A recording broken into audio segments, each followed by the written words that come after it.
我会说英文一点点。I can speak a little English. Nice. พร้อมปะทะแล้วดูอาวุธที่เขาแบกเข้าไปด้วย เครื่องยิงจรวด RPG 7 นะฮะ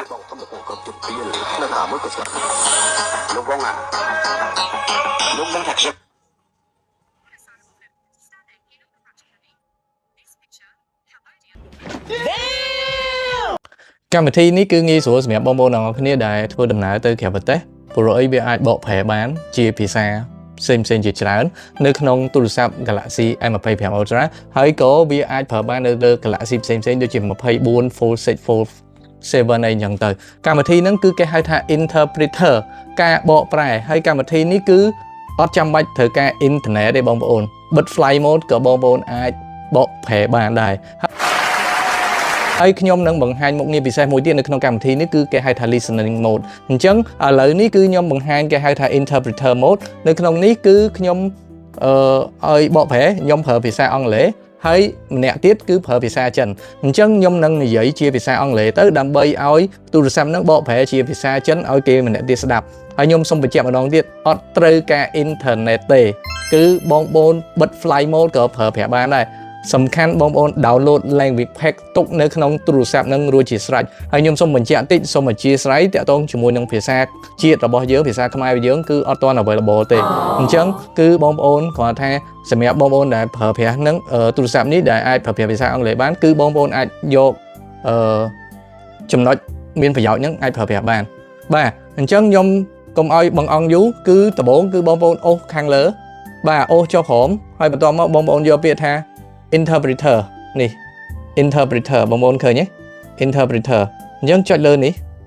ពេលដែលចុចលើនឹងហើយបងប្អូននឹងឃើញហើយមាន screen មួយអានេះគឺអង់គ្លេសអានេះគឺចិនខ្ញុំ select ភាសាចិនដោយសារអានេះគឺសម្រាប់ឲ្យភាគីម្ខាងទៀតអញ្ចឹងខ្ញុំនឹងនិយាយណាបងប្អូន Hello do you speak English do you know where is the nearest coffee shop in this city 你好，你会说英语吗？你知道这个城市最近的咖啡店在哪里吗？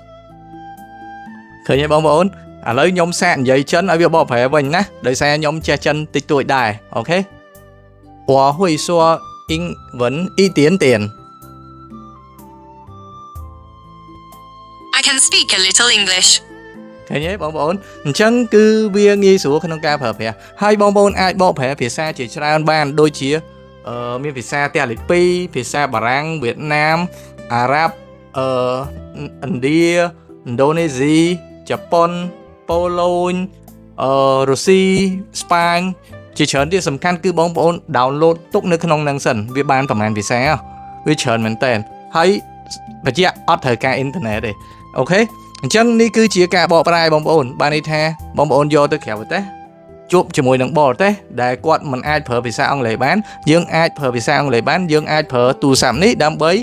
បកប្រែអូខេនេះគឺជាកម្មវិធី interpreter ហើយការបកប្រែទៅវិញទៅមកខ្ញុំសូមបញ្ជាក់ខ្ញុំសូមបង្ហាញមុខងារមួយទៀតគឺតាក់ទងមួយ listening mode ដែលបងប្អូនឧទាហរណ៍ថាមានមិត្តភ័ក្តិឧទាហរណ៍មិត្តភ័ក្តិបរទេសឬក៏នរណាគេមួយដែលគាត់និយាយបរទេសគាត់និយាយភាសាដែលយើងមាននៅក្នុងនឹង support ហើយយើងចង់ដឹងថាគាត់និយាយអីគេខ្លះឧទាហរណ៍គាត់និយាយគ្នាឬក៏នៅក្នុងអង្គប្រជុំមួយដែលឧទាហរណ៍អង្គសន្និបាតឬក៏អីមួយដែលគាត់និយាយភាសាគាត់ប៉ុន្តែយើងអត់ចេះស្ដាប់ប៉ុន្តែយើងចេះភាសាអង់គ្លេសហើយយើងអាចដាក់កាសសម្រាប់ស្ដាប់បានណាឧទាហរណ៍អញ្ចឹងដើម្បីចូលកម្មវិធីហ្នឹងគឺបងប្អូនចូលទៅកន្លែង setting ខាងលើនេះចុចលើខាងលើហើយបងប្អូនយកពាក្យថា listening mode បាទឃើញទេអញ្ចឹងបងប្អូនចុច listening mode វានឹងចេញបែបនេះបានន័យថាវានឹងចេញបែបនេះនឹងឲ្យបងប្អូនតាក់ទងជាមួយនឹងភាសាយើងអាចកំណត់ថាភាសាអីគេព្រោះយើងចង់ស្ដាប់ភាសាអី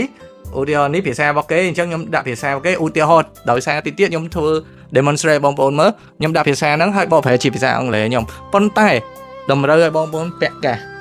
អញ្ចឹងបងប្អូន connect ជាមួយនឹងកាសហើយខ្ញុំប្រើកាស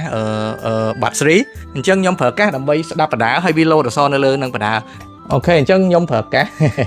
ហើយខ្ញុំ connect វាសិនព្រោះកាសរបស់ខ្ញុំ connect ពី3អញ្ចឹងឥឡូវខ្ញុំ connect កាសជាមួយទូរស័ព្ទខ្ញុំតិចសិនណាបាទអញ្ចឹងខ្ញុំ connect ជាប់ហើយខ្ញុំពាក់កាសទៅខ្ញុំស្ដាប់ទៅបាទខ្ញុំស្ដាប់ខ្ញុំចង់ដឹងថាតើវីដេអូហ្នឹងគេនិយាយពីអីគេខ្លះអញ្ចឹងខ្ញុំបញ្ជាក់ខ្ញុំប្រាប់បងប្អូនខ្ញុំដាក់បង្ហាញចេះឲ្យបងប្អូនមើលហើយខ្ញុំបើកវីដេអូមួយដើម្បីយកសំឡេងតិចណា ខេបងប្អូនអញ្ចឹងខ្ញុំដាក់ឲ្យបងប្អូនមើលខ្ញុំចុចអានេះដើម្បី record ណាហើយវានៅពេលហ្នឹងគឺវានឹង load អក្សរអង់គ្លេសនៅលើហ្នឹងឲ្យយើងមើលដែរអូខេបាទខ្ញុំ record ผู้ชายแดนฝั่งน้ำยืนอุบลราชธานีภาพนี้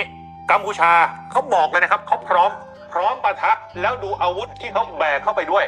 เครื่องยิงจรวด RPG 7นะฮะ Lúc không à? Lúc đang thật sự.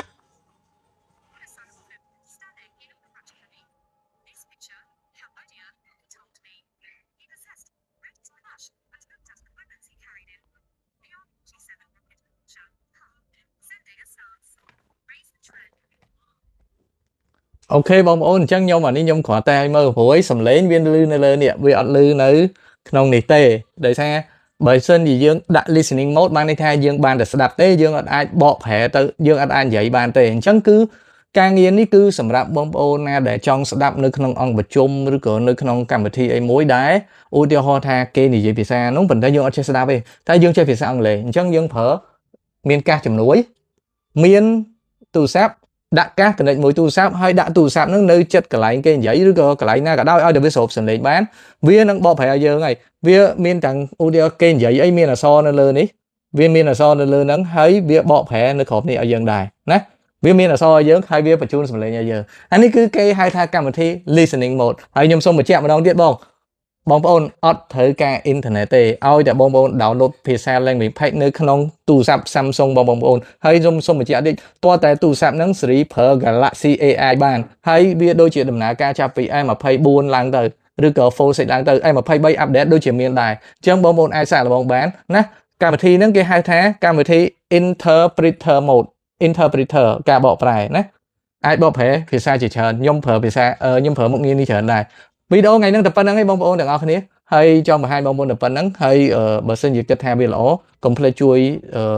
share វីដេអូ live វីដេអូម្នាក់មួយផងហើយជួយចែកម្លែកវីដេអូម្នាក់មួយផងហើយកុំភ្លេចជួយ subscribe channel YouTube ឬក៏ follow Facebook TikTok ឯម្នាក់មួយផងបាទអរគុណអ្នកទាំងអស់គ្នាជួបគ្នានៅក្នុងវីដេអូក្រោយបាយបាយ